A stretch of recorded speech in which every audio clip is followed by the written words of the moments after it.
Welcome to this conversation. I'm Alejandro. I'm a professor here at Georgia Tech, and I'm joined today by Bart De Muynck and Warren Rojas, who are two industry experts who are going to talk to me about fulfillment strategies. So let's do a quick round of introductions and get started. Sure, Alejandro. I'm Bart De Muynck. I'm an industry expert, over 30 years in the industry, both on the shipper side as well as 3PL and asset-based side, and then had some ventures on the technology side as well. Great, and thanks for having me. I'm Warren Rojas. I've been in the industry about 25 years. I've done both operations, and I work in the technology sector now, selling technology to the folks that I used to be in their role. Great. As I said, I'm Alejandro. I'm a professor at Georgia Tech, and I work a lot in logistics and transportation. So I'm very interested in these topics and in these questions. So let's start by setting the table and explaining, when we talk about fulfillment strategies, what are the different modern fulfillment strategies that are available to in a supply chain? That's a good direct question. And a first question, as we know, fulfillment strategies developed quite a bit over these last decades, right? We've gone from a time where there was kind of one fulfillment strategy, which was you manufacture it, you shipped it to a store. That's how we got to the customer. Now there's so many different ways of doing that. So many different ways for channels for consumers to buy our products. And then on top of that, for some industries, we're selling to the individual company, not necessarily directly to the consumer. So for fulfillment strategies, we still see obviously to store, then at the store, we have different methods for the customer to pick that up, whether it's in the store, it's curbside, we can ship it from the store to you.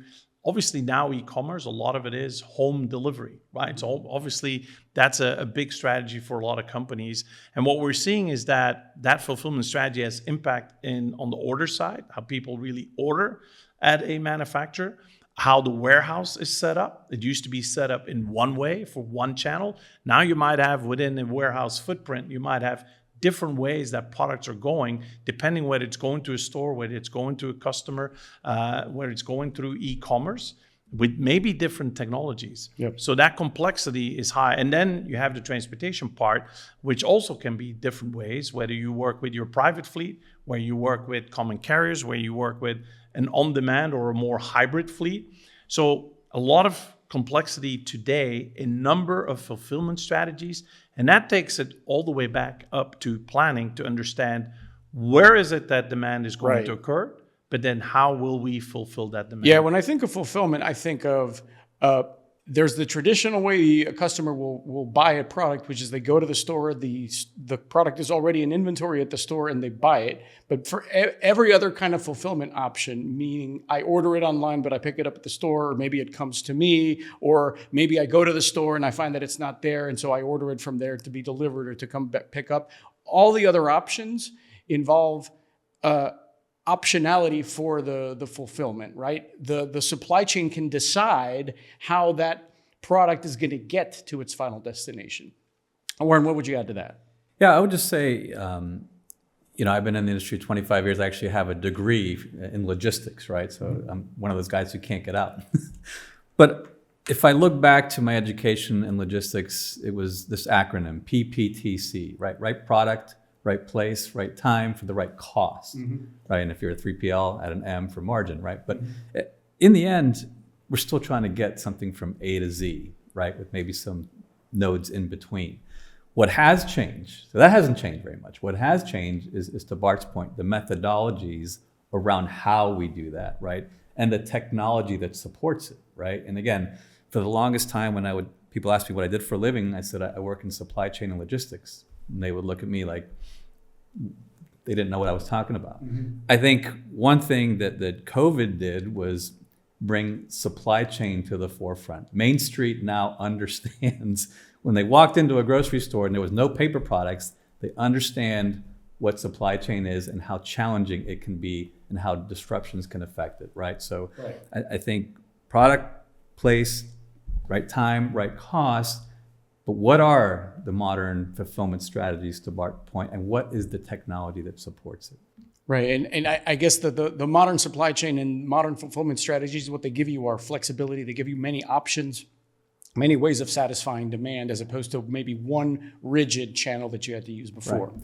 I mean, a lot of folks I talk to out there, right? They are on a growth trajectory. They're growing by acquisition, right? So what happens when you grow by acquisition?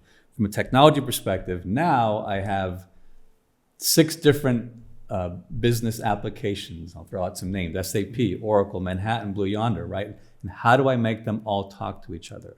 I think one of the strategies in order to help with the last mile is to get that network right up front and more upstream.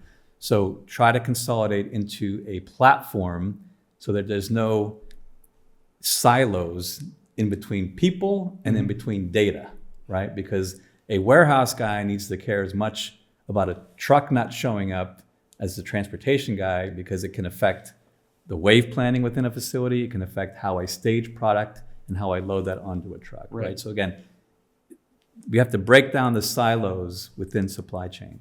Yeah, and I would say, Warren, even from a consumer perspective, when you pick something up at the store, right, there might even still be different fulfillment strategies behind that, right? When I was at PepsiCo, we had both direct store delivery and warehouse delivery. So if you would buy from PepsiCo a Pepsi product or Frito-Lay product, that would be delivered, planned, delivered by Pepsi or Frito-Lay at the store, and it was actually a merchandiser that put it in the racks. That's why sometimes you see with certain products, the people from that company in the store putting the product in the rack, and what isn't sold, it's also their job to take it back out of the racks and take it with them. But then other products within the same company, like Quaker products, etc., they would get fulfilled by bringing it to the warehouse of the Walmart, and then Walmart would bring it from their warehouse to their own stores. So the question is, it used to all be different methods, different organizations, different technologies, different processes. Today, even at a PepsiCo, they're saying, well, we'll take all of these products from the different plants, put it in one warehouse, and then go to the customer as one at the same time.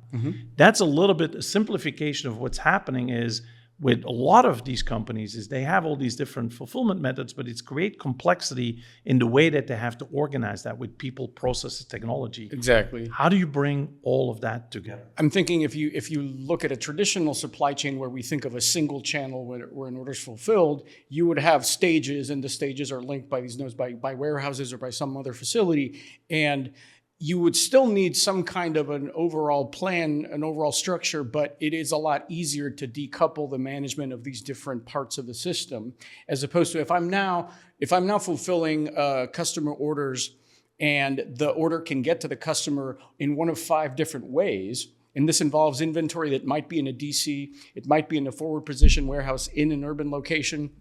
It might involve a last mile delivery. It might involve the customer picking it up. Now I really have to look at the system in totality and make decisions that are optimal for the entire system. And this really involves a lot of data sharing and communication across a variety of different systems, the warehouses, the transportation systems, in order to get this right. Yeah, I think back to the data talk track, the data has to be consistent and pervasive across the entire supply chain. It can't be called location A in one system and location A1 in a separate system, right? So making sure that data is synced, is clean, that will enable a full end-to-end fulfillment process. You also need the data to provide that visibility to the customer, because you got to remember the customer, independent of how you're going to fulfill it, they want the same great experience. So how do you do that? A big part of it is transparency, creating visibility, keeping them informed, right? Sometimes it's not, it's going to be late. We have to let them know it's going to be late and do something about it. Maybe it's like, hey, this particular order, it's vanished. I've had that. I've ordered stuff, and all of a sudden the tracking disappears, but then they go and say, we'll expedite it. So you'll still get it. Or I just got an email on an Amazon where they said, it's still on the way. We're sorry. It's going to be a little later than we thought. But this is actually also, makes me think of brand management, right? When you're fulfilling an order a bunch of different ways, you have to make sure that the service that the customer can expect is going to be the same regardless of the channel. Otherwise, you're going to have different customer experience. Yeah, and as you know as well, Alejandro, some companies use external parties to do that, right? Like 3PLs. It's like saying, I'm going to cook something, but someone else is going to cook my recipe. How do you make sure it tastes the same thing? That's the same. And they might not outsource everything. They might own part of that. Some of it goes through 3PL. Again, how do you make sure that service is the exact same? Yeah, absolutely. 100%. Yep. So we've talked a little bit now about definitionally what are the different fulfillment strategies. So let's start getting a little more into these challenges. So I'm going to throw a few things out at you, and you can feel free to chime in.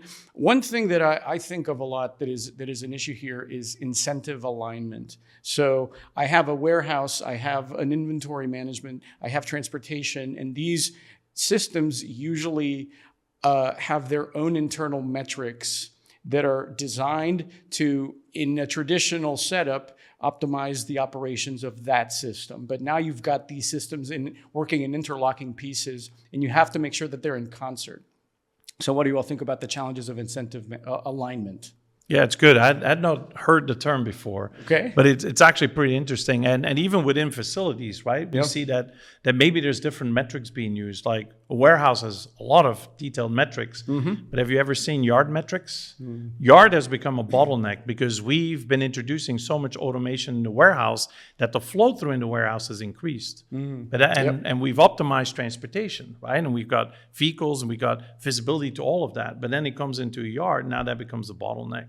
So we have to do it consistently according to that entire supply chain route. And I think there's certain parts where we've done a really good job in doing that. And there's other parts where we still are far behind and where there's bottlenecks that we can take away in the supply chain. Yeah. Yeah, it just reminds me of my days back in retail, right? So, I would be the transportation guy, and then I had the DC manager, right? So we didn't really talk that much, except maybe once a week when he would call me and say, all your carriers are, and I won't repeat the word that he said, but awful, right? I'm like, oh, which one? He said, all of them, fire them all, right? And I would say, they back into the door, they leave the trailer, they go to the diner and have lunch. I got to go find them. Their truck's empty or full, and I'm ready for them to leave, and I got to go find them, right? So he'd say, you're awful at your job. I'm like, great. That was the phone call on Friday. On Tuesday, I'd walk in.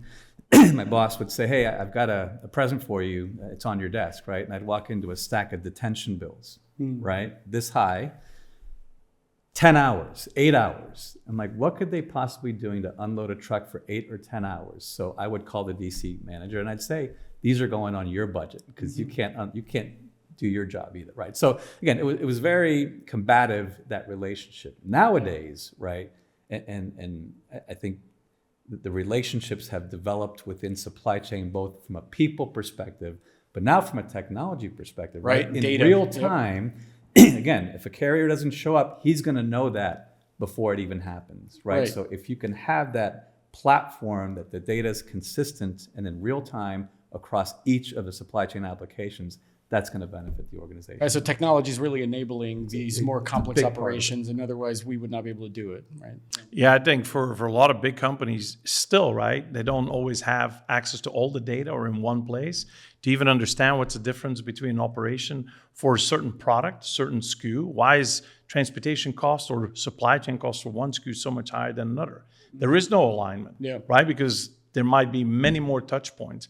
So I think companies are becoming aware of that. And so as they collect data, they want more use of these platforms where they have the data across the entire supply chain so they can really figure that out and get to the granularity of the data at a SKU level and then saying, where is the difference and where's the benchmark and how do we improve it? Yeah, and normally when we talk about these fulfillment decisions, in terms of operations, these decisions are most of the time done in real time, right? Like a customer is placing an order, the system is deciding what are the appropriate channels, maybe the appropriate channels to offer or the appropriate channels to choose from. And then once an order is placed, the decision is also usually made instantly on how this is going to be fulfilled. And if you don't design that process adequately, you can get some very strange stuff happening. So maybe you all have had the experience of placing an order for a relatively low-cost item online and then getting an order tracking that says your order's on its way from, so we're in Atlanta, your order's on its way from a warehouse in Spokane, Washington. And why are they sending me a roll of paper towels from Spokane, Washington, right? Something went wrong in the fulfillment process there. Yeah, that's the thing, right? It's one experience, but like in Amazon, right? You can order 5 products. It might come from 5 different locations. Absolutely. And it might be 5 different deliveries. Might be USPS, it might be USP, it might be an Amazon van, might be an on-demand, because of those points of inventory. So I think that's very important also when you put the order in. A lot of systems nowadays, and through the advent of technology, it can, as you're looking at a product and it knows your location, it can already pre-calculate or give you the options of transportation, which one will set the right expectation. It doesn't have to figure out afterwards, do I actually have the inventory? And how am I going to fulfill it? It does it even before you purchase that product, before you go and close out that particular basket. It gives you that information. Yep. And it also allows you to influence, to have options, right? Maybe even options that are more sustainable, one versus another. But that also allows then the shipper to figure out these different fulfillment methods and make sure that the way they do it is in line with what the customer is expecting. Yep. Yeah, I always talk to my customers around a programmatic approach to things versus a project, right? So a lot of companies have invested in technology to help them with these challenges. But I think supply chain and logistics, a lot of times are stepping stones, and people leave that group or they go to a different company for higher pay. And no one, and the software just sits, right? And no one continues to educate themselves on the new capabilities that are available to them, right? So I think the value realization when you invest in technology a lot of times falls off. So it's a continuous process so that you can keep up with modern strategies of fulfillment. You have to continue to leverage the technology, continue to invest in it, and really with people, in cloud today, pushing out updates every day, right? You need to keep up with those functional changes and make sure you leverage them within your supply chain. Yeah. Yep. Let me ask, do some supply chains, do we need all this complexity? Are there cases where maybe we don't need this complexity? Maybe we can get away with operations and with an efficiency that's almost as good with a much simpler system? Well, anytime you give a consumer options, you create complexity. It's a little bit like go to a restaurant, right? We all know what a restaurant is. If you have a menu and you're saying, I'm only going to do 5 things that are day fresh, it's a lot easier to run that than if you are a Cheesecake Factory with an encyclopedia of options. Because you have to have all of that in inventory. You need to cook all these recipes, et cetera, et cetera. There's a lot of waste. And that's a little bit the problem. We've been going and giving our consumers so many options that's created a lot of complexity. If you're a grocery retailer, right? We used to, back in the day, maybe a lot of people don't remember that, eat fruit when it was in season. Now we get products all year round, whether it's in season or not. So these products come from different locations. That also means that certain times of the year, your product tastes completely different. It's at a different price. So all of that creates that complexity in the supply chain. But it's something we've done to ourselves by giving consumers more options. I think one thing that I've seen when I was at Gartner, I talked to so many retailers. The problem they had is in all those different fulfillment channels, they had different people, different processes, different technologies. Today, we don't just give options to our consumers, we also allow them to change their mind. So if you're saying, I ordered something in this channel, but I really want to come pick it up in the store, you wouldn't be able to change that before because it was different systems handling it. Now you need to have that agility, you need to have that flexibility to do that. So it's very important for companies to look at that more kind of from as one organization, one process, one technology platforms that allow for all of that. Not only does it provide better satisfaction to the customer, but it also creates a lot of efficiencies within the organization. And I think that's been a lot of learning for a lot of shippers to go from that siloed approach to more of a holistic approach. And then maybe we can talk about that later, but then it's also not just the different fulfillment channels, but also how do we have execution talk better with planning, right? Because we're living this world where I make up my mind about something I want to buy now and I want to have it immediately after. How does that impact planning? How does that impact inventory? How does that impact transportation? It's no longer just a job of one of those functions. It's a job of all of those functions really working together in perfect harmony to get that fulfilled. Yeah, I'm a big believer in terms of all of these kinds of questions of keeping it, of how a simple system can oftentimes achieve the performance of a much more complicated system or come close to it with very few options. And I'm thinking here of adding some level of defaults to a system like this. This would be in the case of fulfillment, there's a default fulfillment for a certain kind of order. and I only move to the second or to the third option depending on what my situation is. But I tend to have like a default, and that makes my planning a lot more robust because I kind of know what to expect. I don't know if that makes sense. Yeah, I think of raising my kids, right? So again, the more choices I give them, the more confusing things become. So I like the prescriptive approach of you have choice A, B, or C, or then present all the options and let them make the decision. But Yeah. you give them too many, you won't solve anything, right? So Yeah.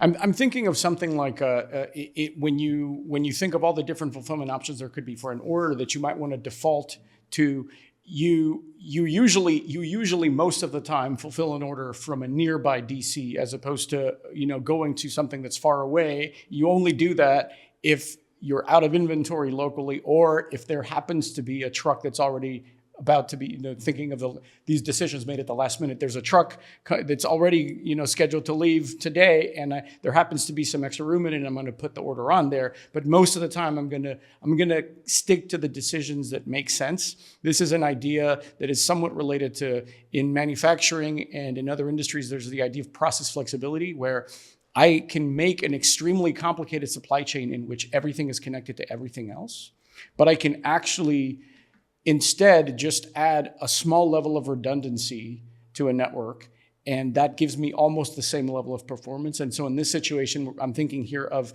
you have one default option and then you have a backup and maybe a third backup or something like that, and that tends to be enough. Now, the thing is, it depends a little bit on if you're talking about consumers, maybe they are expecting a full panoply of options, right? Maybe they want to make up their mind and they want to change their mind 3 times. And I don't know if there's some fear of losing out if you don't offer all of these choices. Yeah, that's one thing. But I would say even if you keep the simplest option for consumers, going to the store. How often have we gone to a store to look for a certain shirt in a certain size, Right. and it's not there? For sure. Right? Or they go like, oh, I want a shoe. I want 11, but I want 11 wide. And they go, sorry, sir, we're only selling the wide online. We don't have them in the store. So how do you make sure that if you still want consumers coming to your physical location, that you actually have the right inventory there? And I think that's something that we still see, that a lot of retail organizations don't necessarily have full control over the inventory needed at that store. Especially with outlet store, they'll just dump product on there saying, we'll just send that there, not really realizing, is there actually demand in that location for that particular product, right? And now, fashion of course, especially, it's really hard to exactly, and it has such a short shelf life, even because fashion goes out of fashion very quickly. Now we have options of saying, oh, our store doesn't have it, but we can look in the system and see where that inventory is, and then say, well, we'll just ship it to your home. You'll get it tomorrow, right? So there's ways to do it. But again, now you're introducing complexity and you're introducing cost for your organization. You're also introducing frustration for the salesperson because they can't give you what you really want. And maybe you are given a bad customer experience. So it's becoming incredibly hard. And that really makes the point of, how do you control inventory? How do you figure out where, with all those different options, where you really want to hold that inventory? It seems like data is a big issue here, right? The data is going to have to drive inventory positioning. It's going to have to help you identify what are the really fast-moving products that I want to forward position versus what's the stuff that is more in the tail, and I'm going to risk having that only in a few places to have it fulfilled with a longer time. And hopefully that's only 10% of your business and not Right. 90, right? So that's helpful. I think in the end it comes down to a balance between customer experience and profitability and margin, right?